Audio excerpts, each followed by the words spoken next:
It's a real pleasure to have this opportunity to be here. In fact, it's even more than that. It's a great honour to have this chance to join you this morning. I've actually just spent a couple of hours in the MDG's session, and I must say I was most impressed with the levels of commitment, knowledge, energy, but also the close links with the actual discussions and debates and issues which are on the table globally. Obviously, the participants at the conference have done a lot of research, are well grounded in the reality of the world that we're all seeking to change and to reinvent. And I look forward to your views and your insights, your perspectives and ways forward being carried far beyond this conference this week into other fora, both regionally and globally. I'd just like to take this chance to pass on the greetings and best wishes from Dr. Nolan Heiser, who is the Under-Secretary General for the United Nations for this region, Asia-Pacific region, and is the Executive Secretary of UNESCAP, which we are simulating here this morning. Dr. Heiser sends her best wishes to you and also very much looks forward to the outcomes of your discussion and to the outcomes of other discussions which are happening around this conference centre through this week. As the regional arm of the UN Secretariat for Asia and the Pacific, UNESCAP is very proud to be part of this very historic and momentous event. Our role as one of the 5 UN regional commissions is to provide the most inclusive and comprehensive intergovernmental platform for this region, for Asia and the Pacific, for promoting regional cooperation, particularly South-South cooperation, and for seeking and implementing innovative solutions and collective action which addresses the shared challenges that the countries of this region face. And of course, underpinning this role is a shared vision that we all hold, including everyone in this room, I'm sure, to ensure a future for all which is based on prosperity, shared prosperity, social equity and sustainability. In carrying through this mission, UNESCAP provides a regional hub for rigorous analysis of regional trends and issues, for development and dissemination of innovative policy options, for sharing development practices and learnings, and for building regional consensus on a range of economic and social issues and environmental issues of critical concern and priority for our very vast and diverse region here in Asia and the Pacific. And as we often say, if we can get things right here in Asia and the Pacific, we get it right for 2/3 of humanity. The part of the background to UNESCAP's role in Asia and the Pacific and background to your discussions this morning has been the growing importance of what's often now called the new regionalism worldwide, as countries worldwide are increasingly looking to their neighbours for common solutions to common problems and towards deepening economic and other integration and to addressing shared challenges together. One of the ways we express this in UNESCAP, particularly in the current context of emerging from global economic crisis, is that we are seeking to grow together, Asia and the Pacific, both the A, the Asia and the P part of the UNESCAP role.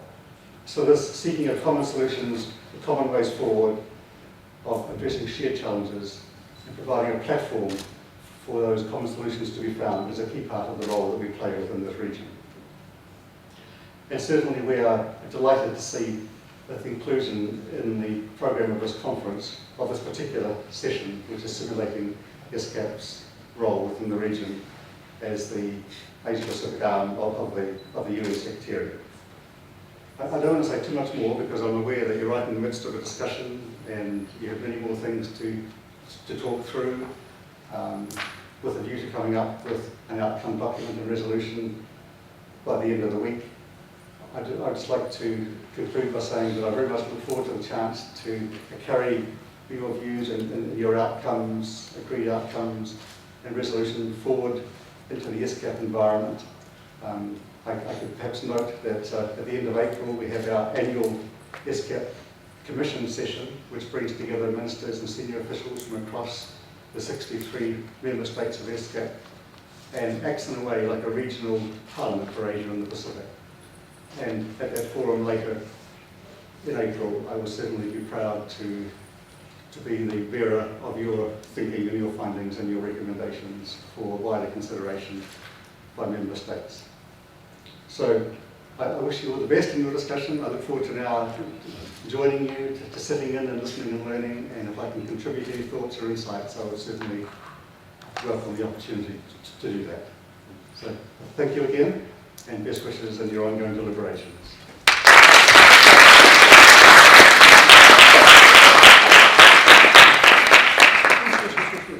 So we would be able to entertain a couple of questions. Mr. Clark has offered to answer a few questions if we have any right now, especially based on his experience or maybe questions that are pertinent to issues that we're running into in committee that he may be able to shed some insight on. So if anyone has a question, please raise your placard, and Mr. Clark, if you'd like to call him.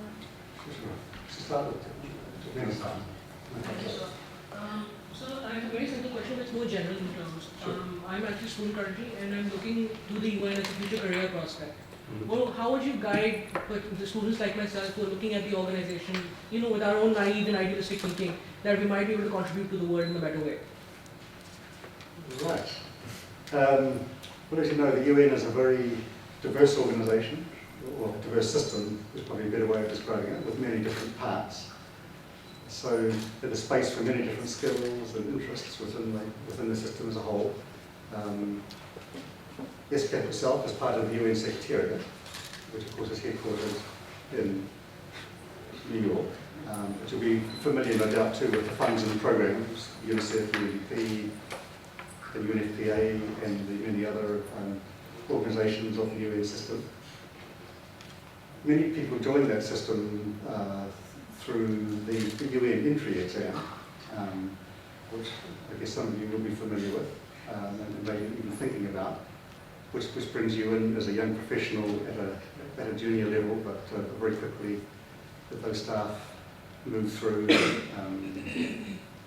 levels and can move from one organisation within the UN system to another. So that's one way into the system. I came into the system in quite a different way because I spent most of my life working in international NGOs and also for the New Zealand Government Aid Programme. So I applied, having worked with the UN from outside for many, many years, I then applied for a role within the system itself. And I suppose in my case, my experience counted for a lot, the experience I brought from things I've done previously in my life. So there are many ways into the system, but certainly, as I'm sure you appreciate, the UN plays a vital role within the global context. In many ways, with the challenges before us in terms of ongoing systemic poverty, conflict, growing inequalities, climate change, the world needs the UN more than ever. And so, of course, the UN welcomes and embraces the energies of the world's young people. So I guess the best advice I can give is that if you're keen to work in the system, look for those opportunities, look at the websites, talk to others, and be patient and persistent, and the opportunities will come. And you'll find yourself in a wonderful world of working to make a difference for your fellow citizens. I'm not too sure that helps specifically, but I welcome your keen interest and wish you all the best in following that through.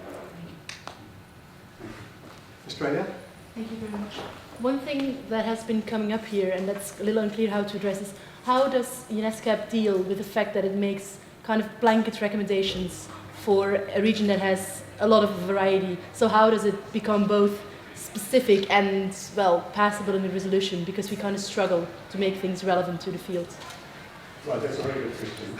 And certainly one important step that we've taken in recent years to address that has been the establishment of sub-regional offices, beginning with our long-standing office for the Pacific based in Serbia, but more recently Office for South Asia based in Delhi, for North Asia based in Incheon in Korea, and also in Almaty in Kazakhstan. And That brings our services and our role closer to our member states, closer to the pulse of the sub-region concerns, and helps with implementation of relevant programs and solutions. So that's one important step. Also, just at the moment, we're completing a major evaluation of what we call our conference structure, which is all the parts of how we work, essentially our end of commission session, intergovernmental meetings that we convene on different key themes and topics, and also the intergovernmental committees in areas such as trade and investments, disaster risk reduction, social development, which also help to set our priorities and our directions. That whole structure has recently been evaluated, and one of the big issues which has come out of that evaluation is the importance of actually ensuring relevance and ensuring the resolutions are adopted by our member states, which make a difference. And so there are some recommendations which are aimed at addressing the very issue that you raise, which includes also the focusing not just on what UNESCAP might do, but also what member states themselves might do, and then having mechanisms in place to track progress and to hold all parts of the process accountable for the resolutions that we adopt together. And actually, to that end, what role do the Western bodies play, especially those who are not actually geographically located in Asia and Pacific? The Western bodies, Meaning, for example, the United States or Right. some of the European nations. right, as associate members, they actively contribute. Do we have some examples? Yeah. Right. They actively contribute to discussions. They often bring experience from different perspectives, and they bring a greater diversity, I guess, in terms of looking for that relevance and those concrete approaches which can be followed through and implemented in practical terms, and also contribute resources to the work of the organisation. The Democratic People's Republic of Korea. Good morning, sir. Thank you for acknowledging. I'm Francis from the Philippines, and I would like to ask what projects does the UNESCAP have been made for Asia and the Pacific? What projects? Social projects for Asia Pacific. Okay. Our role is not so much a project implementation role. It is more about bringing countries together to find common strategies, common priorities, shared ways forward. It's about building regional cooperation, countries cooperating with each other, sharing knowledge, sharing good practice, sharing lessons from their experience, sharing their common or shared development journeys for mutual benefit. We then back that up with providing regular in-depth analysis of key regional trends, issues, gaps and developments, which helps to inform government policy making and program development. And also we do operate a capacity development program which is funded by member states and other donors, which helps to provide capacity to governments through training, through again through ensuring that the lessons from one country can be shared with another country for common benefit, with a view to developing those critical capacities at governmental level, which enables them to carry through their regional commitments and their global commitments. We also play a role in helping to keep governments accountable for commitments they make at regional and global levels through, for example, periodic reviews that we've carried out in recent times on commitments made in the areas of gender equality and disability. We carry out surveys, we identify the gaps, the weaknesses, and put that on the table to help the governments remain accountable, transparently accountable for the commitments they've signed up to through international intergovernmental processes. In doing this, we work very closely with other parts of the UN system. Part of our role is actually helping to coordinate or ensure greater coordination of the UN system. This is partly done through a mechanism called the Regional Coordination Mechanism for the UN system in Asia and the Pacific, which we convene. Executive Secretary chairs those meetings. It brings the whole UN family together, again, to ensure that they're working in common directions, they're supporting each other, and working effectively as a UN family, with the UN delivering as one. So that's another way in which we contribute to effective delivery at country level, to make the best use of UN resources for making a difference on the ground. We'll take maybe 2 more questions so that he can have a chance to observe also. Thank you. This question is also outside the committee's topic, but would you see the Asia Pacific region move in the direction of a regional human rights instrument? The Asia Pacific region. Yeah. I don't know that there's been a discussion that's been really actively on the table. There's been developments, of course, as you'll be aware, within ASEAN, and that's a process which has had its critics as well. And there's been some discussion of similar developments within the Pacific region, but a wider Asia Pacific. What were specific regions within? Yeah, I think the first question was about this regional diversity in Asia and the Pacific. Do you think the Central Asian republics on the one hand, countries like China and Japan on the other hand, the Pacific small island states on the other, and in many ways the momentum for change on those lines happens more at the sub-regional level, where there's greater degrees of commonality, stronger relationships. And that's what's happening within ASEAN, for example, with regard to setting up a broader multi-country human rights mechanism. The possibility of that on an Asia-Pacific level, I don't know. It's not something which is being currently actively debated at the moment. Okay. We've got India, and I see there's the UK, USA, Netherlands, and Macau, China. India. Thank you so much for your speech. Considering your work analysing regional trends in the Asia Pacific, as well as your work in the Social Development Division of UNESCAP, what do you believe is the largest regional obstacle to social development in the Asia Pacific region? Regional obstacle. Of course, social development is a very, very broad and diverse area, as you know, and it's also difficult to separate social development from economic development. They're very intertwined, and also to separate economic and social development from environmental concerns and issues. Yet the issues are quite diverse, or the barriers are quite diverse, and in many cases will come down to government capability to actually implement global commitments or regional commitments that they've signed up to. And that's where we play a role in helping to strengthen the capability through training programs and exchange programs and sharing good practice and knowledge. So the government capability, resources, generating the tax base to actually fund social services such as health and education is another issue. If we move into the sphere of, say, gender equality, is a social development issue, which also has profound economic dimensions. Then there's questions of long-standing discrimination and cultural factors which need to be and are being challenged in various ways. It's probably difficult to put fingers on one regional barrier or challenge which will be universal across the whole diverse Asian Pacific region. But certainly it's very important to approach social development in a way which has it balanced with economic development factors and environmental development factors. And bearing in mind that in the end, it's important for a country to be able to generate its own resources, capabilities, and tax base to actually fund social services. Thank you. USA? Thank you very much. So you might be aware that this morning we've been talking a bit about racial discrimination in the Asia Pacific.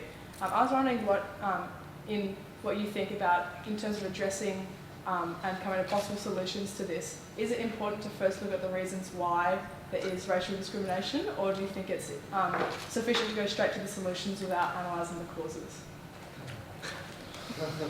Right. I guess in real life these things often happen in very complex ways. Because there's so many actors involved, including from the parts of society which are facing discrimination. And of course we could have certain global commitments which have been signed up to by governments which need to be implemented and tracked and monitored. That's on the one hand. On the other hand, we have active groups from the populations concerned who are campaigning from bottom up. So I think in reality it's very rarely a matter of one step following another. I think it tends to be a complex process of debate and power dynamics and advocacy and domestic politics. But certainly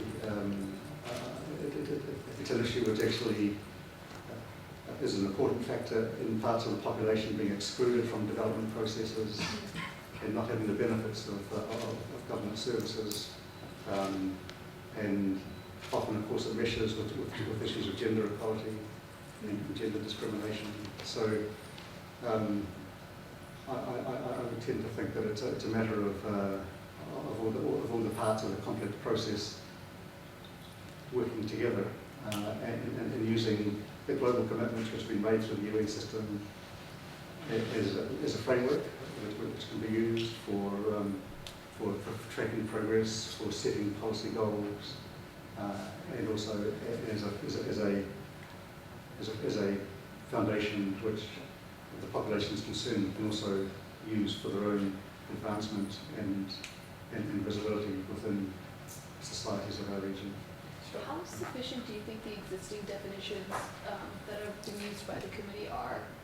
Have you found that there's been a lot of debate sustained from that? In terms of racial Just discrimination. the definitions of cultural minorities, discrimination, racism, things like that. Very umbrella terms. Yeah, it's not something which is a core part of discussion amongst the member states of the Asia Pacific region. So the definitions are always problematical and are often revisited. But I don't really have a particular comment on the definitions themselves. I'd be keen to hear your views and how you're finding it in the context of your debate, because of the definitions which are adopted by states of the UN are to be useful and meaningful. They need to be facilitators of constructive discussion and constructive outcomes for change. And if the definitions are not likely to achieve that, then obviously the definitions need to be put under scrutiny. But as I say, I think in this particular case, I look forward to hearing your views and your experience from the experience of the debate here. UK? Thank you very much, sir, for your speech. I was wondering, we divided our structure into economic, social, and legal perspectives. So, when it comes to legal proceedings, what sort of difficulties is UNESCAP facing in terms of legal proceedings against systematic discrimination without intervening the national policies or constitutions of the countries? Thank you. Okay. The role that we play is not so much in that legal sphere. It's more creating the space or the opportunity for countries which are facing similar issues or similar problems to come together as I mentioned before, to share good practice, to share lessons, to share knowledge, which can then influence domestic policy, domestic program development. So that is the particular role that we have as an arm of the UN Secretariat here in Asia and the Pacific. But the legal problems are more dealt with through other parts of the UN system. But certainly it's important that the countries which are facing similar issues can have a chance to learn from each other's approaches and experiences and to speak with a common voice where necessary. And UNESCAP, through its annual commission session, its intergovernmental committees, provides that forum for countries to raise issues jointly and to propose solutions and ways forward, including to have those issues raised at the global level, if necessary, as a view from Asia and the Pacific.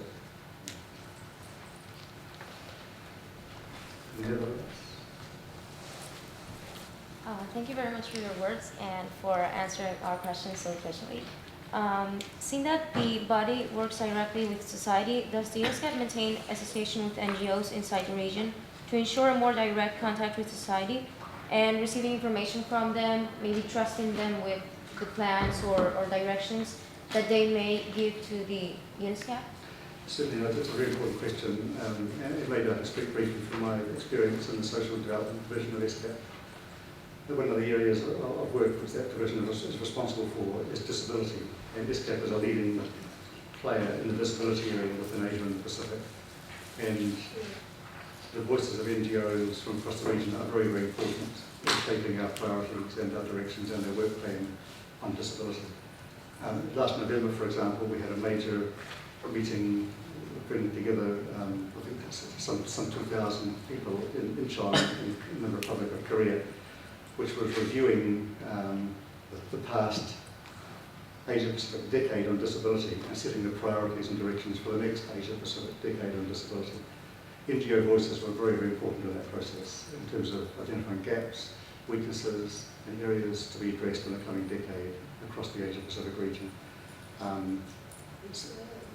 The way that plays out is often through the government delegations, including NGO representatives, which is something we encourage. We also encourage NGOs to attend meetings and have their voices heard, and also to be lobbying back in their own countries prior to UNESCAP sessions or prior to other international meetings, to make sure the governments are carrying those messages as well.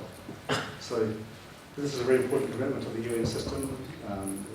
NGOs have played a very critical role in the creation of the UN and the values and principles of the UN and that relationship between the governmental processes of the UN system and NGO or broader civil society perspectives and issues and concerns. That interrelationship is a vitally important one from which we benefit on a daily basis. Another area where this plays out very strongly is gender equality. Where there's very strong voices raised, which helps to shape our policies in our direction as a UN body working here in Asia and the Pacific. Okay, so I think that you can be the last question, and then we're going to have to wrap up. Thank you so much, Sarah. As an extension to the question asked by the delegate of the United Kingdom with regards to the legal system of a country and about how the UNESCO cannot exactly intervene there. But one of the 5 thematic goals that I had read up with regards to the UNESCO was dealing with the question of impunity. And about how, the question of arbitrary detentions and fair trials need to be guaranteed, with a special emphasis on cultural minorities, considering the fact that that's what we're dealing with right now. What I had also seen was that to deal with juvenile delinquency, the UNESCAP had suggested a national youth policy framework to deal with juvenile delinquency.